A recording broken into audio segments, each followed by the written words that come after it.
J'étudie l'ouvrage La Bible est dévoilée, hein, de Israël Finkelstein et Neil Asher Zilberman, et il y a des inconsistances incroyables, parce que il y a une sorte d'incurie dans cet ouvrage, effrayante quelque part.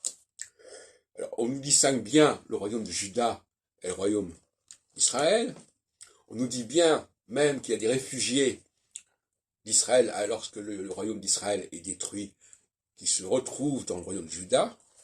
Et en même temps, on nous parle de la monarchie israélite pour parler des successeurs de David. C'est complètement fou. Alors comment il est possible de faire des choses aussi bizarres, hein? Là, nous sommes à la page 316, 317 de cet ouvrage. Il y a quelque chose de l'ordre de l'aberration totale. On nous parle de la continuité israélite à partir de Juda. Enfin, on associe Juda à Israël. Or, ce sont deux. Alors quelques pages plus tôt, on avait bien clarifié la différence. J'aimerais bien qu'ils m'expliquent ça, ces gens-là, hein, parce que c'est quand même extraordinaire. Je trouve ça d'une négligence extrêmement coupable. On nous dit qu'effectivement, Josias, donc on nous dit à juste titre qu'il a pu inspirer des récits soi-disant antérieurs, tout comme Cyrus a pu inspirer des récits antérieurs. Ça, c'est une affaire entendue. Mais de là à nous expliquer, attendez, j'essaie de retrouver encore un passage. Voilà. C'est un récit habilement construit qui fait allusion à toutes les grandes personnalités et aux événements majeurs de l'histoire d'Israël.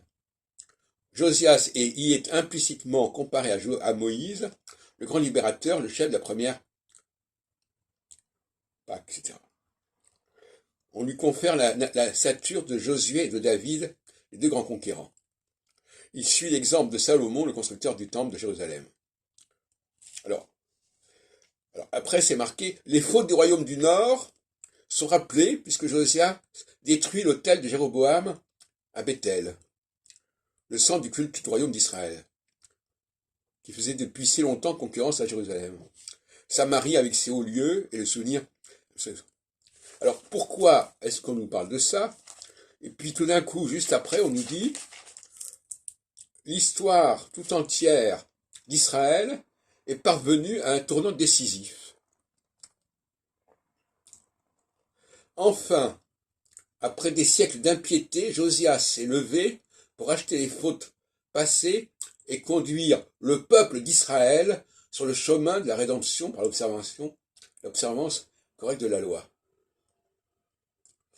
Et en plus, la découverte du livre de la loi, c'est-à-dire le Deutéronome apparemment, fut un événement d'une importance capitale pour l'histoire ultérieure du peuple d'Israël. Bon, on pourrait continuer indéfiniment, mais c'est quand même extraordinaire cette façon de fonctionner. Là, il y a une sorte de dysfonctionnement, c'est le cas de le dire, hein.